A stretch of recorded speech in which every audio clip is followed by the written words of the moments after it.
जय भीम।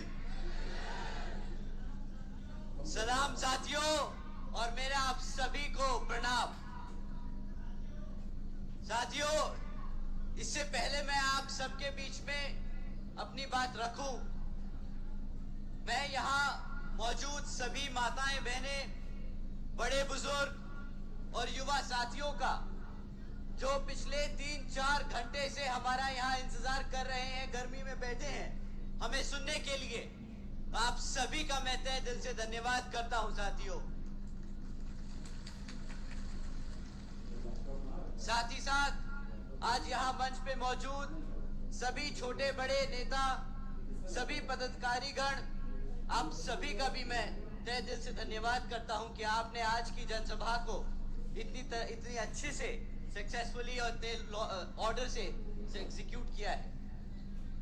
साथियों, सबसे पहले मैं अपने सभी संतों, गुरुओं, महापुरुषों को, जिसमें खासकर महात्मा ज्योतिबा फूले, छत्रपति शाहू जी महाराज, नारायण गुरु, पेरियार राम स्वामी जी, बाबा साहब डॉक्टर भीमराव अंबेडकर जी एवं मान्यवर साहब श्री काशीराम जी को नमन करता हूं। साथियों, इससे पहले मैं इस लोकसभा के संबंध में जरूरी बातें रखने से पहले मैं यहाँ बहुजन समाज पार्टी की राष्ट्रीय अध्यक्ष व उत्तर प्रदेश की 4 बार मुख्यमंत्री व पूर्व सांसद आदरणीय बहन कुमारी मायावती जी को नमन करते हुए उनका तहे दिल से आभार व्यक्त करता हूं। साथियों, जिन्होंने अपनी पूरी जिंदगी बामसेफ, DS4 व PSP के जन्मदाता एवं संस्थापक मान्यवर साहब श्री काशीराम जी के बताए हुए रास्ते पर चलकर परम पूज्य बाबा साहब डॉक्टर भीमराव जी के मानवतावादी व आत्मसम्मान एवं स्वाभिमान के मूवमेंट के कारवा को अपने आजीवन त्याग, तपस्या व कड़े संघर्ष के जरिए नई राजनीतिक ऊर्जा, शक्ति व पहचान देने का काम किया है तथा उत्तर प्रदेश जैसे विशाल व महत्वपूर्ण राज्य में 4 बार अपनी पार्टी PSP के नेतृत्व में सरकार बनाकर खासकर बहुजन समाज के लिए ऐसी मिसाल बन गई है जिनसे प्रेरणा लेकर आज करोड़ों लोग यहाँ पर सामाजिक परिवर्तन व आर्थिक तरक्की से प्रभावित होकर PSP मूवमेंट से जुड़ चुका और उनके पद चिन्हों पर चलकर उस मिशनरी दायित्व, कर्तव्य व फर्ज को पूरी कोशिश करूंगा निभाने की, जिसके लिए बहुजन समाज के मसीहा परम पूज्य बाबा साहब डॉक्टर भीमराव अंबेडकर जी आजीवन कड़ा संघर्ष करते रहे।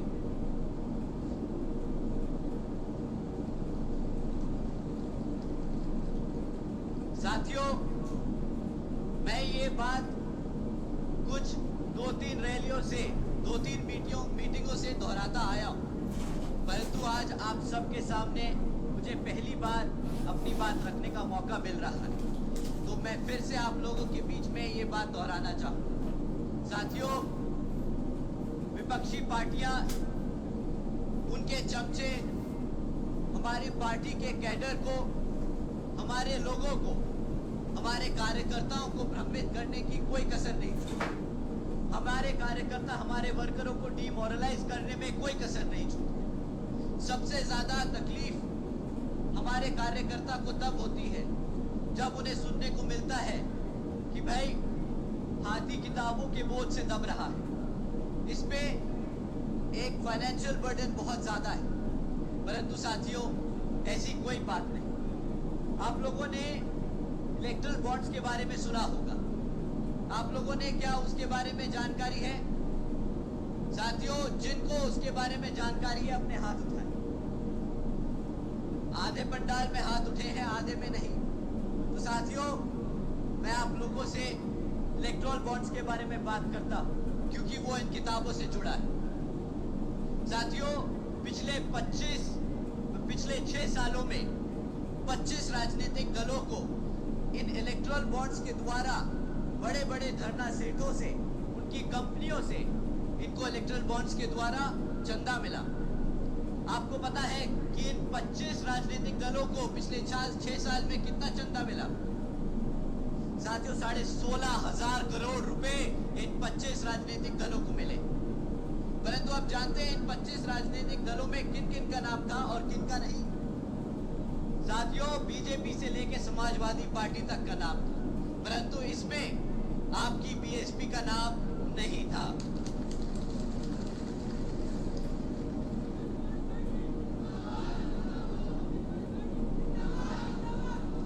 साथियों, बीएसपी केवल यहां उत्तर प्रदेश में नहीं बल्कि पूरे देश में बड़े बड़े पूंजीपतियों व धरना सेठों के धन बल के सहारे नहीं बल्कि अपने समर्थकों, कार्यकर्ताओं, वर्करों के बल पर, उनके तन मन और धन के आधार पर यहां अपना चुनाव लड़ती आई है और आगे भी अपना चुनाव उन्हीं के बल पे लड़ती जाएगी। तो साथियों, बीएसपी का सच्चा कार्यकर्ता कभी भी किताब को अपना बोझ नहीं समझता। बीएसपी का सच्चे कार्यकर्ता उसको अपना कर्तव्य समझता है, क्योंकि वो जानता है कि इसी किताब की वजह से बीएसपी का मूवमेंट, बाबा साहब का मूवमेंट, मान्यवर साहब की जिंदगी का मिशन आगे बढ़ता जाएगा। साथियों, जैसा कि आप जानते हैं कि लोकसभा के आम चुनाव चल रहे हैं और हमारी तरह ही बाकी पार्टियां भी मैदान में उतरी हुई और आप लोगों के बीच आके मीठी मीठी बातें करेंगी, आप लोगों का वोट लेने की कोशिश करेंगी। परंतु साथियों, मैं आप लोगों से एक बारी ये दरख्वास्त करता हूं कि इस बारी किसी भी नेता को अपने बीच में बैठने से पहले, अपने बीच में बोलने से पहले उससे 10 सवाल कीजिएगा, उससे पिछले 10 सालों का सवाल कीजिएगा। अगर भाजपा से कोई आता है तो उससे 3 चीजों पे पूछिएगा कि भाई, तुम लोगों को 10 साल से इस जनता ने मौका दे रखा है, तुम पिछले 10 साल से भारत की केंद्र सरकार चला रहे हो, तो हमें इन तीन चीजों पे सवाल का जवाब दो कि साथियों, उन्होंने आपके बच्चों की शिक्षा के लिए क्या किया? साथियों, उन्होंने आपके रोजगार के लिए क्या किया? और साथियों, उन्होंने आपकी सुरक्षा के लिए क्या किया? साथियों, मुद्दे तो बहुत से हैं जिन पे उनकी विफलताएं अनेकों हैं, परंतु शिक्षा, रोजगार और सुरक्षा हमारे समाज के लिए सबसे ज्यादा जरूरी है। साथियों, शिक्षा के मामले में अगर भाजपा के काम का चिट्ठा खोला जाए तो बीजेपी की सरकार के चलते हुए शिक्षा के नाम पर सिर्फ पेपर लीकों की खबरें आई हैं। आप लोग सब जानते हैं कि जब भी किसी भी सरकारी नौकरी के लिए एंट्रेंस टेस्ट होता है तो हमारे हजारों बच्चे, हमारे हजारों युवा साथी लाइन से लगाकर वो टेस्ट देने, मेहनत करने जाते हैं, इस उम्मीद से कि उनको शायद टेस्ट में नंबर निकल आए, उनका कागज निकल आए, तो शायद उन्हें नौकरी मिल जाए। परंतु जैसे ही टेस्ट खत्म होता है, कुछ दिनों बाद खबर निकली है कि भाई ये पेपर लीक हो गया, वो पेपर लीक हो गया, और उसके बाद सरकार को बहाना मिल जाता है वो सारी नौकरियां रद्द करने का। साथियों, वो लोग बहाना ढूंढते हैं, आपको किसी तरह रोजगार न मिल पाए वो बहाना ढूंढते हैं। साथियों, बीजेपी की सरकार चलते हुए आज 8वीं कक्षा के आधे से ज्यादा बच्चे प्लस माइनस नहीं कर पाते। साथियों, बीजेपी की सरकार चलते हुए आधे से ज्यादा बच्चे अंग्रेजी के आधे शब्द नहीं बोल पाते, अंग्रेजी की शब्द नहीं समझ पाते। साथियों, एक तरफ केंद्र की सरकार बोलती है हम डिजिटल इंडिया बनाएंगे, हमारा इंडिया डिजिटल होता जा रहा है, परंतु आज भी 65% से ज्यादा स्कूलों में एक भी कंप्यूटर नहीं है। साथियों, अगर शिक्षा की बात करें तो वो आप सब जानते हैं कि आपके लिए कितनी महत्वपूर्ण है, आपके बच्चों के लिए कितनी महत्वपूर्ण है। अगर आपके बच्चे शिक्षित होंगे तभी वो आगे नौकरियों के लिए अप्लाई कर पाएंगे, अगर नौकरियां मिलेंगी तभी वो अपने पैरों पर खड़े हो पाएंगे। अगर कोई सरकार आपके बच्चों की शिक्षा से खिलवाड़ करे, वो आपकी शिक्षा से नहीं, आपके आने वाले भविष्य से खिलवाड़ कर रही है। साथियों, इसी क्रम में हमारे युवा साथियों को जो तकलीफ सहने को मिल रही है वो है रोजगार की। आज बीजेपी की सरकार के चलते हुए 3 में से 1 ग्रेजुएट युवा साथी बेरोजगार है। यहाँ पे कितने हमारे युवा साथी हैं जिनको आज तक एक भी नौकरी नहीं मिली? हाथ उठाकर बताएं साथियों। आधा पंडाल अपना हाथ उठा रहा है। इसकी तस्वीरें सोशल मीडिया पे डालकर आप भाजपा की सरकार तक पहुंचाने का काम करें साथियों। उन्हें पता होना चाहिए कि उन्होंने पिछले 10 साल में क्या काम किया है।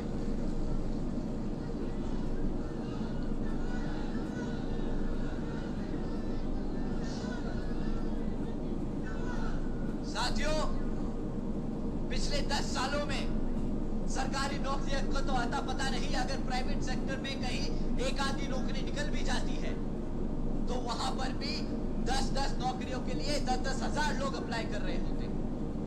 कहां से मिलेगा रोजगार? कहां से आपके बच्चे अपने पैरों पर खड़े हो पाएंगे? बताइए साथियों। आपको मैं एक खबर सुनाता हूं। ये अभी कुछ महीने पहले न्यूज़पेपर में हेडलाइंस थी। 90,000 से ज्यादा पीएचडी स्कॉलर्स, इंजीनियर्स और ग्रेजुएट्स युवा साथियों ने क्लास 4 की नौकरी के लिए अप्लाई किया। अगर क्लास 4 की नौकरी के लिए पीएचडी स्कॉलर्स को अप्लाई करना पड़ रहा है तो साथियों, नौकरियों को कितना बुरा हाल है इस देश में, ये आप सब बखूबी जानते हैं। जब नौकरियां नहीं होंगी तो सरकार अपनी जनता को कैसे शांत रखेगी? आपका दिमाग, आपका ध्यान कैसे भटकाएगी? आप जानते हैं इन भाजपा के लोगों ने क्या नया स्कीम निकाला? इन्होंने नई स्कीम निकाली है कि आज ये लोग फख्र से बताते हैं कि 80 करोड़ से ज्यादा लोगों को ये मुफ्त में राशन की देने का काम कर रहे हैं। साथियों, केंद्र की सरकार के बड़े छोटे नेता सब लोग मंच पे खड़े होकर बड़े फख्र से कहते हैं कि मित्रों, हमने आज बीजेपी की सरकार चलते हुए 80 करोड़ से ज्यादा देशवासियों को मुफ्त में राशन देने का काम किया है। अब यहाँ पे कोई भी बच्चा, कोई भी बहन, कोई भी बड़ा बुजुर्ग, कोई भी युवा साथी ये समझ सकता है कि अगर 80 करोड़ से ज्यादा लोगों को मुफ्त में राशन लेने की जरूरत पड़ रही है तो उसके घर में न कमाने का कोई साधन है, न कोई काम करने का कोई रही है, तो उसके घर में न कमाने का कोई साधन है, न कोई काम करने का कोई तरीका है उसके पास। तो साथियों, इस बारी तमीज तहजीब से नहीं, इनसे बड़े खुल के बात कीजिए और इनसे पूछिएगा कि भाई, अगर 80 करोड़ जनता इस देश की तुम्हारे फ्री राशन पे चल रही है तो तुमने पिछले 10 साल में क्या ही काम किया है? कहाँ है मेरा रोजगार? कहाँ है मेरी शिक्षा?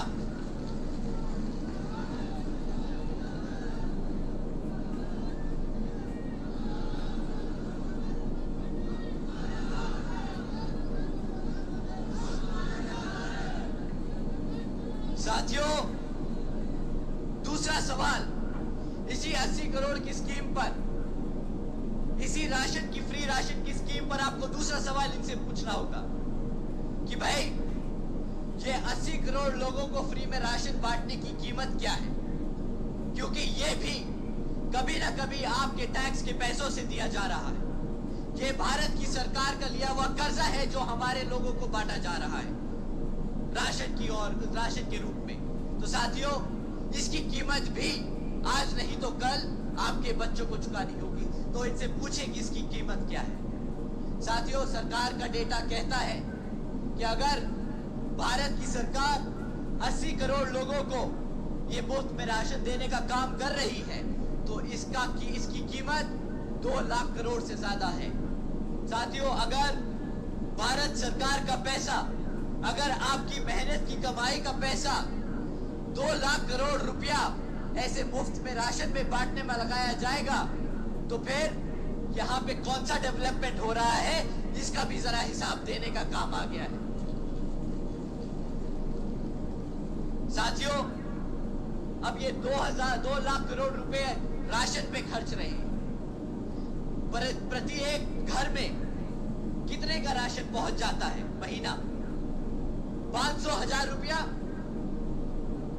500,000 रुपये का राशन महीना मिलेगा, 150 रुपए का। साथियों, हम कहते हैं महंगा से महंगा कर लो तुम करप्शन, इसमें भी ले जाओ 1000 रुपए का राशन। साल में 6,000 रुपए से ज्यादा का राशन नहीं मिलता है हमारे गरीब लोगों को। साल में 6,000 रुपए से ज्यादा का राशन नहीं मिलता, परंतु इसके बदले आपसे क्या लूटा जाता है? अगर क्लास 4 की भी नौकरी दे देते तो महीना 15-20 हजार रुपया तो मिलता। साल का 2.5 लाख रुपया मिलता आपको। 6,000 रुपए लेके, 6,000 रुपए का राशन देके आपसे 2.5 लाख रुपए लूटने का काम करते हैं ये। साथियों, इनका गुजरात मॉडल अगर यही कहता है तो नहीं चाहिए हमें गुजरात का मॉडल, नहीं चाहिए हमें ऐसा फ्री का राशन। हमें अपने पैरों पे खड़े होने का अवसर चाहिए जो हमारे बाबा साहब दे के गए हैं।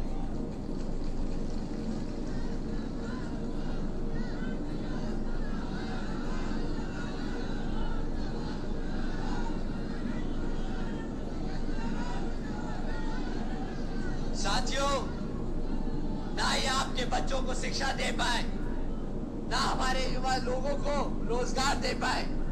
अब बात करते हैं इनकी सुरक्षा की। मैं बस एक लाइन बोलूंगा, मैं इनका एक पास किया हुआ ऑर्डर आपको बताऊंगा।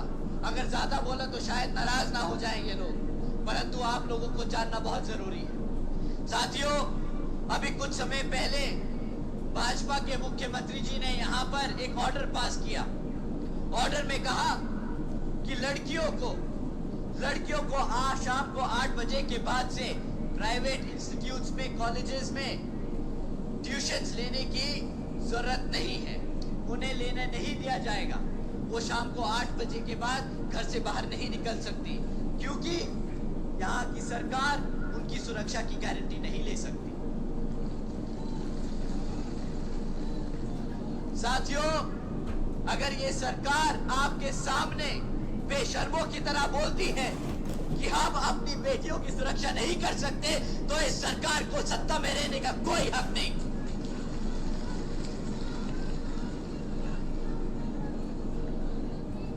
ना ये सुरक्षा दे पाए, ना ये शिक्षा दे पाए, ना ये रोजगार दे पाए।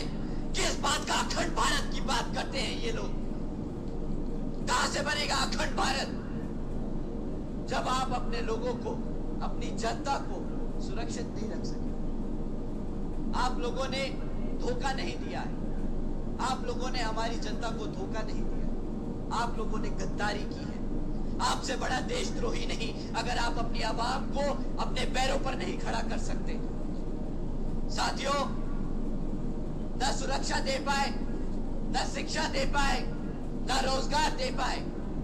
जिन लोगों के सर पे छत थी वो भी छीनी। ये सरकार गर्व से बोलती है कि हमारी सरकार तो बुलडोजर की सरकार है। हमारी जनता ने, हमारी भोली जनता ने इसलिए आपको वोट नहीं डाला था, इसलिए आपको वोट नहीं डाला था कि आप हमारे घर उखाड़ दें, अपनी बुलडोजर हमारे लोगों की छत उखाड़ने का इस्तेमाल करें। साथियों, अगर ये लोग इतनी सी बात नहीं समझ पाए कि ये एक बेइज्जती का टैग है, बुलडोजर की सरकार एक बेइज्जती का टैग है, तो इनको कोई ज्ञान देने की जरूरत नहीं। आप लोगों को इनसे सिर्फ सवाल करने हैं, और अगली बार ये आप लोगों के बीच में आए, जो इन्होंने आपके साथ किया है वो आप इनके साथ करेंगे। इन्होंने आपके हाथ में कटोरा थमाने का काम किया है। साथियों, इस बार ये वोट मांगने आए तो इनको वही खाली कटोरा थमा के वापस भेज दीजिएगा।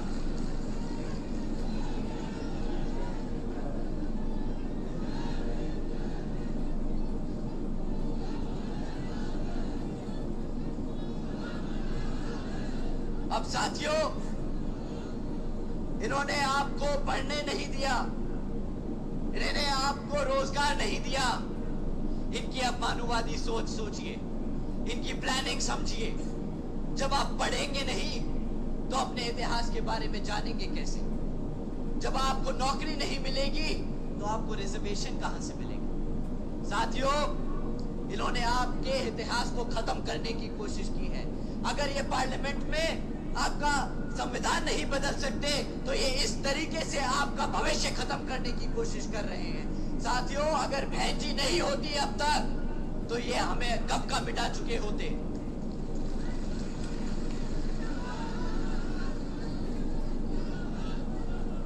साथियों, इस बार आने वाले लोकसभा चुनाव में आप लोगों को इनको खदेड़ के भगा देना है मैदान से और हाथी वाले निशान के सामने वाला बटन दबाकर यहां बहन जी के हाथ मजबूत करने का काम करना है।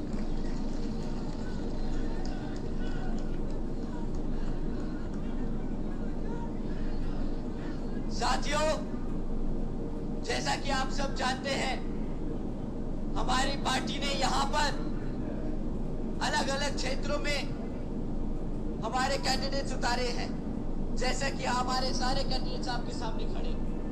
साथियों, ये आज से नहीं, बहुत सालों से आप लोगों के बीच में रहकर काम कर रहे हैं। तो समय आ गया है कि आप लोग आने वाले चुनाव में इन लोगों को वोट डालकर यहाँ पर पार्लियामेंट में भेजने का काम करें, ताकि ये आपके लिए पार्लियामेंट में जाकर आपके हकों के लिए लड़ सके। आप सब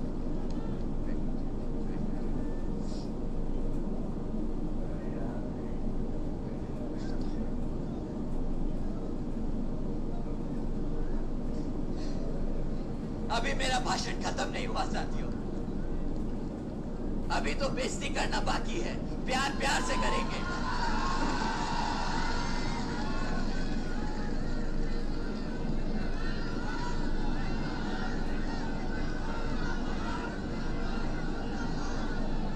साथियों, ये लोग अपने आप को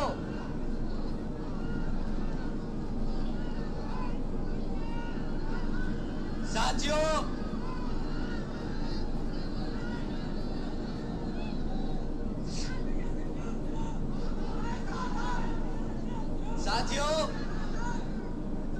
ये लोग अपने आप को बहुत समझदार समझते हैं। ये बोलते हैं कि भारत ने गुजरात का मॉडल फॉलो किया और भारत को $5 ट्रिलियन की इकोनॉमी बनाने का काम कर रहे हैं। इन समझदारों से कोई सवाल करे और इनको एक फैक्ट दे कि भाई, जब 2014 में आपने केंद्र की सरकार में अपनी सत्ता ली थी, तब भारत की सरकार पर 58,60,000 करोड़ का कर्जा था। एक समझदार आदमी भी ये जानता है कि अगर उस पे कर्जा बढ़ता जाएगा तो वो फाइनेंशियली कमजोर होता जाएगा। वो कोई तरक्की नहीं कर रहा, वो कर्जे के पैसे पर जी रहा है, वो समय खरीद रहा है कि उसे कभी ना कभी तो वो पैसा चुकाना हो। जब इन्होंने 2014 में भारत सरकार में ये लोग वोट लेके पहुंचे थे तो भारत सरकार पर 58,60,000 करोड़ का कर्जा था। आज 10 साल बाद 2014 में यही कर्जा बढ़कर 152 लाख करोड़ हो चुका है। साथियों, क्या यही है समझदारी का काम? कोई समझदार आदमी क्या इतना कर्जा लेता है? क्या कोई कर्जे से आज तक अपने देश को बड़ा बना पाया है क्या? आप ही बताइए साथियों। इन्होंने तो अगले 10 सालों बाद अपना पल्ला झाड़ लेना है। ये तो मंच पर आकर फिर खड़े होकर बोल पड़ेंगे, अरे हम तो फकीर आदमी हैं, झोला उठाकर चल पड़ेंगे।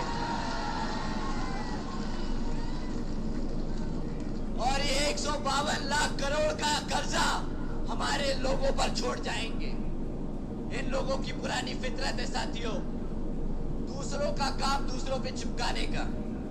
ये लोग मार्केटिंग का काम बहुत बखूबी अच्छे से जानते हैं। ये लोग पिछले 10 साल में सिर्फ अपनी मार्केटिंग करते आए हैं। हर दूसरे दिन एक नई योजना निकालेंगे, कभी ये योजना कभी वो योजना। जब योजनाओं के आइडिया खत्म हो जाएंगे तो योजना 2.0, योजना 3.0, योजना 4.0, इनकी योजनाएं नहीं खत्म होगी साथियों। पर हकीकत में उन योजनाओं का जमीनी स्तर पे कोई फायदा नहीं। वो योजना के लिए अगर 100 रुपए लगाने को रखते हैं बजट में, तो उन 100 रुपए में से 10 रुपए जमीन पर आते हैं। 90 रुपए ये अपनी मार्केटिंग एजेंसीज को देते हैं ताकि गांव-गांव तक इनका वो मैसेज जाए। अरे गांव तक मैसेज पहुंचाना नहीं, वो योजना का काम कराना होता है ताकि आपका गरीब आदमी आपके लगा मेहनत कमाए हुए पैसे से उसका फायदा हो सके। ये मॉडर्न इंडिया की मॉडर्न मार्केटिंग एजेंसी है साथियों। ये इलेक्शन जीतने आपके भले के लिए नहीं लड़ते, ये इलेक्शन अपने आप को सत्ता में रखने के लिए लड़ते हैं। ये इलेक्शन आपको सत्ता से दूर रखने के लिए करते हैं। ये इलेक्शन आपको कमजोर रखने के लिए करते हैं। ये इलेक्शन हमारे संविधान को बदलने की कोशिश के लिए लड़ते हैं। साथियों, इनसे बड़ा देशद्रोही कोई नहीं। साथियों, अगर ये भाजपा का हाल है तो यहाँ उत्तर प्रदेश में एक लाल टोपी वाले भी हैं।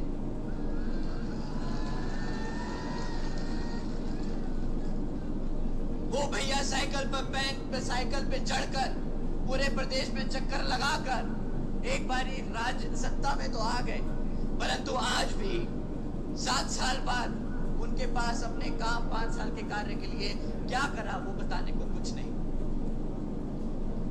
आप लोगों को उन्होंने खूब उल्लू बनाया, टोपी पहन गए और आपको भी टोपी पहना गए, परंतु इस बारी साथियों अब आप लोग इनके झांसे में मत आइएगा। ये लोग मीठी मीठी बातें बहुत से काम पूछना है कि इन्होंने करा क्या। पिछले विधानसभा चुनाव में हमारे मुसलमान के भाइयों ने इनको एक तरफा वोट डाला, पर आज उसी समाज के अत्याचारों के खिलाफ इनके मुंह से एक शब्द नहीं निकलता। क्या बताओ, सच है कि नहीं साथियों? साथियों, जो इनके लिए वोट डालता है उनके लिए तो ये लड़ नहीं सकते, परंतु संसद में रिजर्वेशन इन प्रमोशन के खिलाफ इन लोग चढ़कर खाली हाथ ही नहीं मुंह भी बहुत तेज तेज चलाते हैं और फिर फाड़ने का काम करते हैं। इनको वोट डालना मतलब हमारे समाज के खिलाफ वोट डालना हो जाएगा। इस बारी आप ना अपने आप से किसी साथी को इनके फेवर में वोट डालने की कोशिश ना करने दे साथियों। साथियों, इसके साथ साथ यहाँ कांग्रेस भी आपके बीच में आएगी। वो भी भैया एक देश के कोने से दूसरे कोने से चलने का काम कर रहे हैं, बोल रहे हैं कि हम भारत जोड़ेंगे। पिछले 60-70 सालों में तो उनसे भारत बना नहीं। पता नहीं आप कौन सा फेविकॉल लेके घूम रहे हैं कि जो भारत जोड़ेगा। आजकल बोल रहे हैं कि भारत की जनता को हमारे SC/ST भाइयों को रिजर्वेशन देने का काम करेंगे। उन समझदार आदमी को बताए कोई कि हमारे मान्यवर साहब, हमारी बहन जी ने पिछले 20 सालों से कड़ी मेहनत कर हमारे भाइयों को रिजर्वेशन दिलाने का हमने अब काम कर लिया है। उनकी कोई जरूरत नहीं है हमें। वो अपने 60 साल शायद भूल गए हैं, तो उन्हें अगली बारी आप मिले तो जरूर बताइएगा, भाई साहब आपकी अब कोई जरूरत नहीं, आपको जो भारत की जनता ने मौका देना था दे दिया। अब आप अपने घर बैठे, हमारे बहुजन के लोग, हमारी बहन जी अभी जिंदा है और हमारे लिए लड़ती आई है और लड़ती आएगी।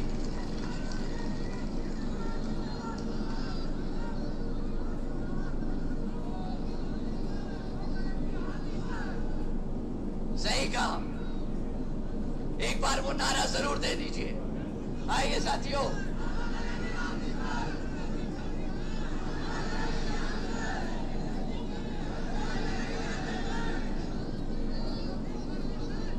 समाज पार्टी जिंदाबाद। चरगुंडों की छाती पर,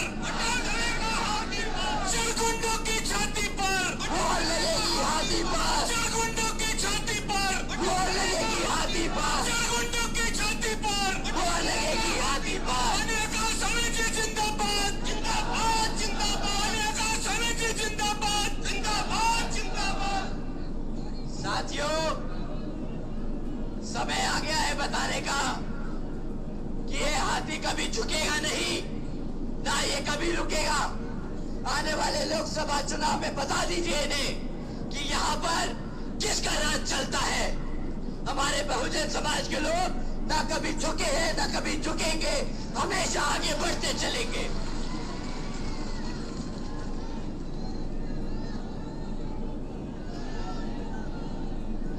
साथियों, मैंने आप सबका बहुत समय लिया, इन सब के बारे में बहुत बात कर ली, परंतु अब आपको बहन जी के कामों के बारे में बात करते, उनके कामों के बारे में बताते हैं, ताकि आप समाज में जाएं तो उनके कामों के बारे में बताएं। साथियों, बहन जी ने कभी एडवर्टाइजमेंट नहीं करी, कभी उन्होंने ऐसा कोई पर्चा नहीं निकाला, उन्होंने कभी मैनिफेस्टो जारी नहीं किया। उन्होंने हमेशा से अपने सभी समर्थकों से, अपने सभी कार्यकर्ताओं से बोला कि आप जनता के बीच में जाएं तो अपना काम लेके जाएं। क्या आपने करा क्या है अपने 5 साल के शासनकाल में? साथियों, उन्हीं में से कुछ मैं आपके सामने रखता हूं। साथियों, बहन जी के गवर्नेंस मॉडल के तहत यहाँ बसपा की सरकार ने महामाया गरीब बालिका आशीर्वाद योजना के तहत चलकर बहन जी ने 3,25,000 बच्चियों को 1-1 लाख रुपए देने का काम किया है। साथियों, देश में पहली बार ऐसा हुआ कि घर में लड़की पैदा होते ही 1 लखपति बन गई, चाहे वो किसी भी जाति, किसी भी समाज, किसी भी आर्थिक स्थिति से गुजर रही हो। गरीब की बेटी लखपति बनी। हमारी बहन जी ने फ्री में कभी 2-2.5 हजार रुपए का राशन नहीं दिया, उन्होंने सीधा अपनी बच्चियों को लखपति बनाने का काम किया। साथियों, बहन जी के गवर्नेंस मॉडल के तहत बसपा की सरकार में सावित्रीबाई फुले बालिका शिक्षा योजना भी चलाई गई। इस योजना के तहत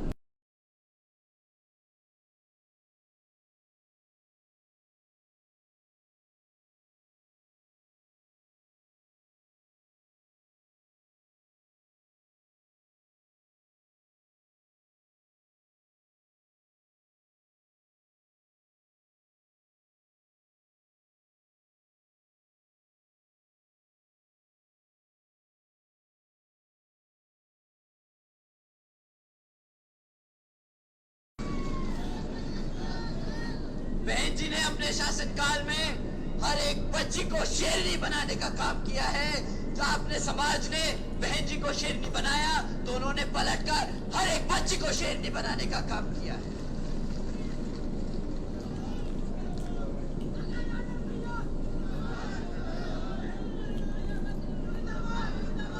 साथियों, इसी क्रम में आगे चलते हुए बहन जी के मॉडल ऑफ गवर्नेंस के तहत बसपा की सरकार ने प्रदेश के कई व्यवसायिक technical institutes, engineering colleges, polytechnic एवं इंडस्ट्रियल इंस्टीट्यूट्स में अन्य पिछड़े वर्गों के छात्रों के लिए 27% सीटों की आरक्षण तय किया। उन्होंने साथ ही साथ देश में पहली बार सरकारी कॉलेजेस के सरकारी हॉस्टल्स में 27% हमारे पिछड़े साथियों के लिए, पिछड़े समाज के साथियों के लिए सीट का रिजर्वेशन किया। साथियों, उन्होंने खाली कॉलेजेस और इंस्टीट्यूट्स नहीं बनाए, उन्होंने हमारे समाज को उसमें पढ़ने लिखने के लिए भी मदद की। वो चाहती थी कि हर समाज का बच्चा पढ़ लिख कर आगे बढ़े। उन्होंने खाली स्कूल बनाकर उसमें टीचर्स भरने का काम नहीं किया। उन्होंने कभी भी और सरकारों की तरह खाली स्कूल नहीं बनाए, उन्होंने उसमें शिक्षक भी भरे ताकि बच्चे पढ़ सके उधर। साथियों, बहन जी के गवर्नेंस मॉडल के तहत बसपा की सरकार ने, प्रदेश ने अपने शासनकाल में 12,500 करोड़ की लागत से हमारे SC, ST व OBC साथ आदिवासी समाज के परिवारों को 3,50,000 से ज्यादा परिवारों को अपना खुद का घर देने का काम किया।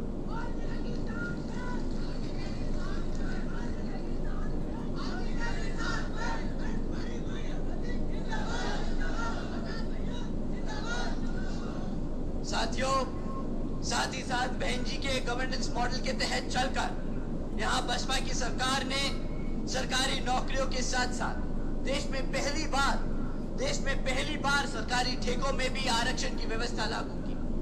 उसके साथ साथ सरकारी नौकरियों में भर्ती पे लगी हुई रोक को भी हटाकर यहाँ पर सभी जरूरतमंदों को सरकारी नौकरी देने का काम किया। साथियों, बहन जी की सरकार में कृषि एवं संबंधित कार्यों में मिनिमम वेजेस को 55 रुपए से बढ़ाकर 100 रुपए प्रतिदिन करने का काम किया है और अन्य पिछड़े वर्गों के लोगों की क्रीमी लेयर की वार्षिक आय 3 लाख रुपए से बढ़ाकर 5 लाख रुपए करने का काम किया। साथ ही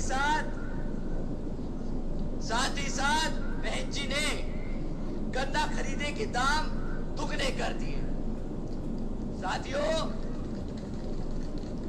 बहन जी ने कभी भी ये नहीं बोला कि वो एमएसपी लागू करेंगे। उन्होंने कभी भी नहीं बोला कि हम ये वादा करते हैं, हम वो वादा करते हैं। उन्होंने हमेशा जमीन पर उतरकर अपने समाज के लिए काम करके दिखाया है।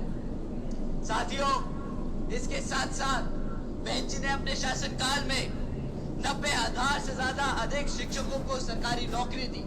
स्कूल बनाए तो वहां पे टीचर्स की भी भर्ती करी ताकि हमारे समाज बढ़ सके। 1 लाख से अधिक सफाई कर्मचारियों को नौकरी देने का काम किया। 2 लाख से अधिक नौजवानों को पुलिस फोर्स में भर्ती किया और 6 लाख से अधिक हमारे अपर कास्ट समाज के गरीब भाइयों को भी विभिन्न विभागों में सरकारी नौकरी देने का काम किया है। साथियों, बहन जी के गवर्नेंस मॉडल के तहत चलकर कि हमारी सरकार देश के हर एक समाज के लोगों को अपने पैरों पर खड़ा कर उसको स्वाभिमान से जीने का अधिकार दिलाने का काम करेगी। तो साथियों, इन्हीं जरूरी बातों के साथ ही अब मैं आप सभी लोगों से मेरे साथ साथ खासकर आदरणीय बहन कुमारी मायावती जी की भी यही विशेष अपील है कि इस समय देश में हो रहे लोकसभा आम चुनाव में आप सभी लोग हर मोर्चे पर सावधान रहें। आपका वोट बहुत कीमती है साथियों। आपके वोट को कोई खरीद ना सके, आपके वोट को कोई लूट ना सके, आपके वोट को कोई खराब होने ना दे। साथियों, जाति बिरादरी, धन बल, मंदिर मस्जिद या किसी भी भावना भगवान आदि के नाम पर कोई स्वार्थी आदमी आप लोगों को फंसा न ले और आपके वोट का दुरुपयोग ना करे। आप लोगों को संभल के रहना होगा, क्योंकि देश के हर एक महिला, हर एक पुरुष, हर एक युवा साथी को यह अधिकार यहाँ परम पूज्य बाबा साहब डॉक्टर भीमराव अंबेडकर जी की अति महत्वपूर्ण देन है। साथियों, इसी वोट से आप उस सत्ता पे तावीज हो सकते हैं, उसी सत्ता की चाबी ले सकते हैं। तो साथियों, मैं आप सब से यही खास अपील करता हूं कि साथियों, ये समय आ गया है कि आप सब आपस में गलतफहमियों को दूर करें, आपस के झगड़े को छोड़ दें, एक तरफ करें और आने वाले इस लोकसभा चुनाव में यहाँ जिन ही क्षेत्रों में बीएसपी के लोकसभा के उम्मीदवार चुनाव लड़ रहे हैं तो उन्हें आप लोग वोटिंग मशीन के पर बीएसपी के हाथी के चुनाव चिन्ह को सामने वाला बटन दबाकर यहाँ बहन जी के हाथों को मजबूत करने का काम करें। और इसके लिए मैं यहाँ अपने युवा साथियों को बोलूंगा, आप लोग बढ़ चढ़ कर इसमें अपना हिस्सेदारी निभाएं और अपने सभी बड़े बुजुर्गों को लेके जाएं और वोट डाल के आए। इसी के साथ साथ मैं आज यहाँ मौजूद दोबारा से यहाँ पर सभी बड़े बुजुर्ग, माताएं, बहनें, युवा साथी, मीडिया बंधु, हमारे सभी छोटे बड़े पत्रकारी, आप सभी को तहे दिल से धन्यवाद करता हूं। और आज यहाँ हमारे बीवीएफ के जवान साथी भी हैं। आप लोगों ने जिस तरीके से इस मीटिंग को कंडक्ट किया, लॉ एंड ऑर्डर मेंटेन करके रखा, आप सभी को मैं तहे दिल से धन्यवाद करता हूं। जय भीम, जय भारत। बहुत बहुत धन्यवाद। वर्ली जनपद में अपना कीमती समय देने का हमारे पार्टी के राष्ट्रीय कोऑर्डिनेटर श्री आकाश आनंद जी का। आज मैं इस मंच के माध्यम से कुछ घोषणा करना चाह रहा हूं जो पार्टी ज्वाइन कर रहे हैं। गौरव जायसवाल जी जिला कोषाध्यक्ष समाजवादी पार्टी छोड़कर बहुजन समाज पार्टी की सदस्यता ग्रहण कर रहे हैं। मुदित प्रताप सिंह पति जिला पंचायत सदस्य वार्ड नंबर 40 आंवला से बहुजन समाज पार्टी की सदस्यता ग्रहण कर रहे हैं। प्राची सिंह जिला पंचायत सदस्य